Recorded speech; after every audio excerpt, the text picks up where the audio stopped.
don't know about y'all, but I'm still not over Jessica revealing her temptation during that lab eviction. I mean, Julie's cue cards went to the heavens.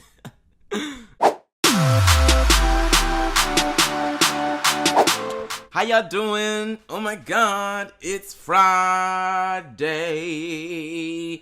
So y'all know what that means. Happy Friday, everybody. Welcome to Fan Fridays. My name is Amans, and I'm here to talk about everything that's happened in the Big Brother 19 house, because this week has been a week.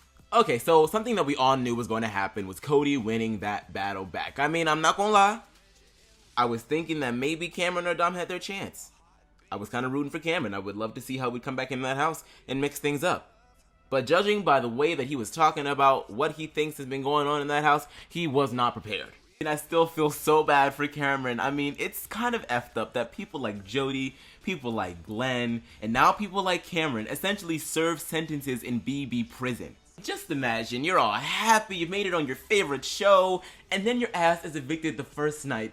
And then they say, oh, you're not going home, you get a chance to play, but you're gonna be in sequester for like, God knows how many weeks. You're probably holed up in some hotel room somewhere watching marathons of Big Brother only. Probably watching Evil Dick banging pans, Rachel Riley cry, Nicole sucking Corey's face. Although a BB marathon might sound better than having to watch Raven limp around the house all day, so Cameron might have had it good. In any case, Cameron did put up a valiant effort to get Cody out of that house for good, but he lost. Cody wins the battle back.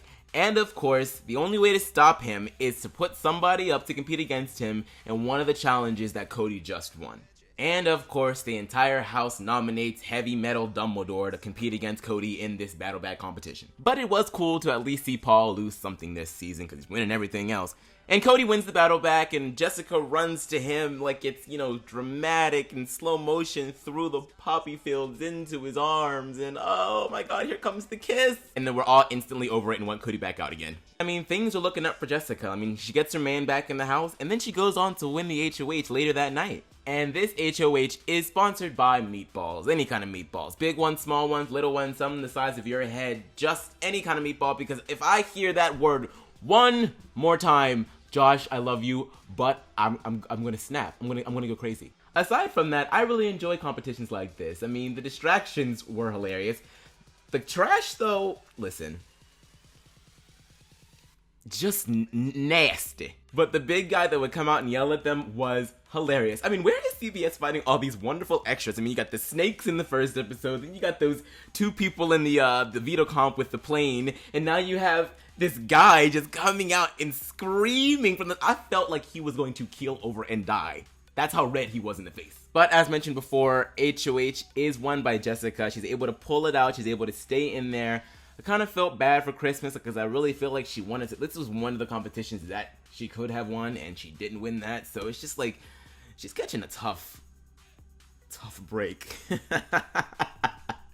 Oh, that was so corny. But listen, I'm just excited for her because she gets the hex. She gets her man back. She wins HOH.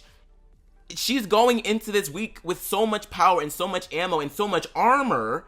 She could have really pulled a big move, and I was waiting. I was praying for the nominations. I was lit. I was ready. I was ready with the popcorn. I was ready for the fallout. I was ready for the drama. I was ready for the tea. I was ready for some classic Big Brother blind sides. And then what does she do? She nominates Joshua and Ramses.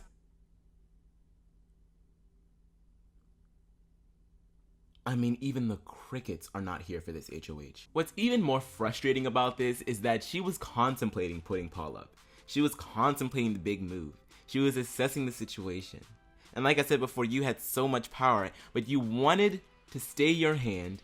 You wanted to curry favor with the rest of the house after they just got done throwing trash on you. And you make this move on an emotional level, just because you want Josh's annoying ass out of that house. Girl, if that's what you want to do, then go ahead and go for it. Just as long as you can actually get him out.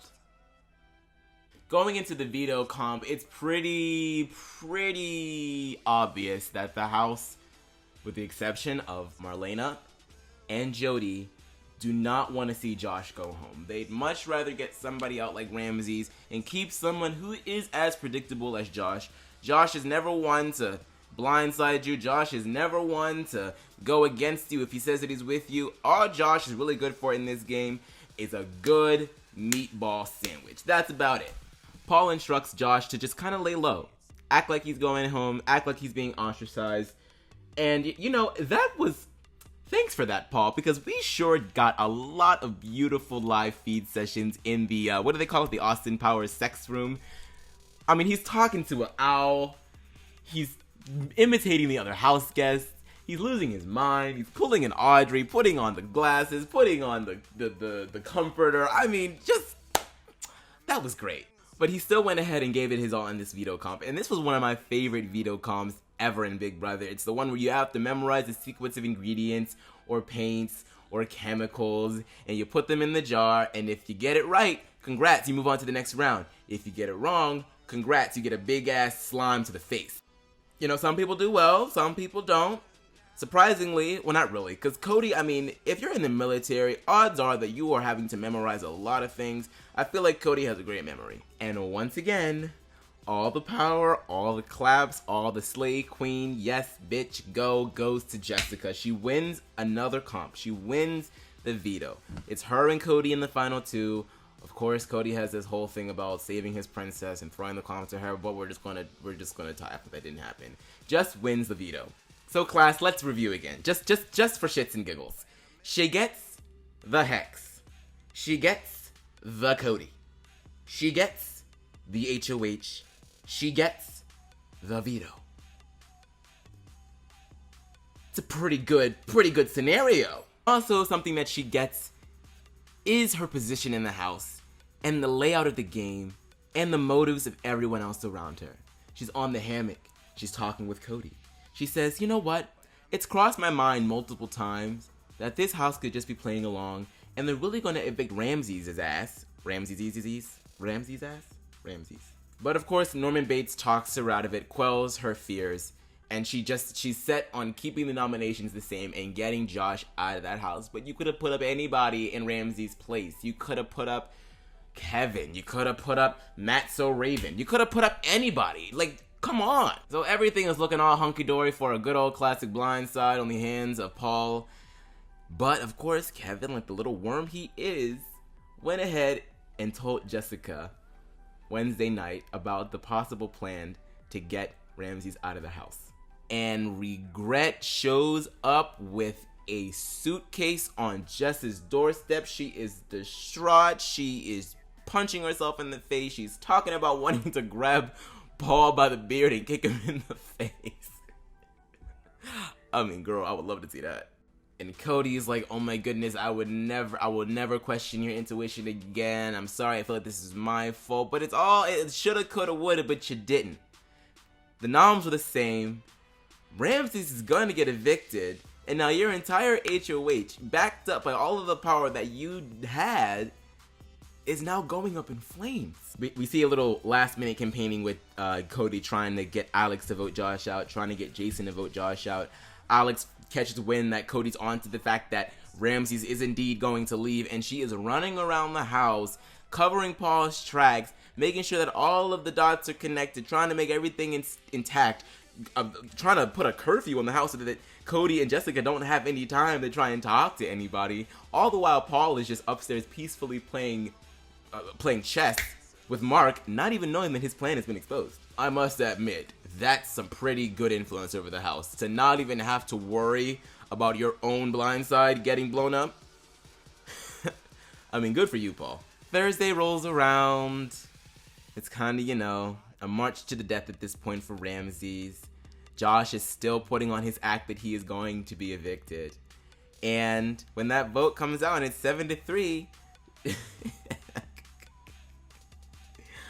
oh yeah, Josh needs an Emmy. But I do feel bad for Ramses. I think I was very hard on him. I think a lot of us were very hard on him because of the fact that he said that he was a super fan. So you automatically expect them to be good at the game. But one thing that I will say about super fans is all the ones that we've seen in the archetype, not a lot of them have great social games. A lot of them have great keen awareness on their position in the house and what's going on, but for whatever reason, they lacked the social capital to make any moves. I mean, Ian Terry and Steve Moses, they won, But Steve Moses was no social kingpin.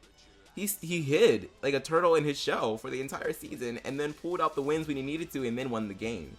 Ian Terry kind of the same way. And, Michelle, well, Big Meech, Big Meech is another story. But I do feel bad for Ramses. I don't know if proclaiming to America and the rest of the house on the live show that you are going to be safe for the next 3 weeks was the smartest move on Jessica's part. It was an iconic move. It was something that we're going to be talking about for a while. It was a classic moment. But I don't know if that was the best move for her to make. I mean, one thing that I will say is that she does have another guaranteed week in the house, and that's more time for her to dig herself out of the hole that she's put herself right back in. Oh yeah, Paul wins HOH after Ramses goes home. Whoop-de-doo, take a shot. Julie Chen also revealed that the curse for the temptation would be a temptation competition for the next 3 weeks in which all the house guests will compete, and the victor will gain safety. The one that comes in dead last automatically goes on the block. Now, whether or not the house guests will agree to something like that leaves a lot of things to be said. But I do think that it's nice. We all were calling this temptation a flop. It only lasted 3 weeks, but really it's 6 weeks if you count all these competitions. Hopefully by the end of the day, we'll know if they did indeed decide to engage in the competition and which one of them is going to end up on the block, because that could throw a wrench in Paul's plans. So we'll see what happens. I'm really excited. Anyways, that's it for me, folks. Happy Friday, and I will see you guys next week.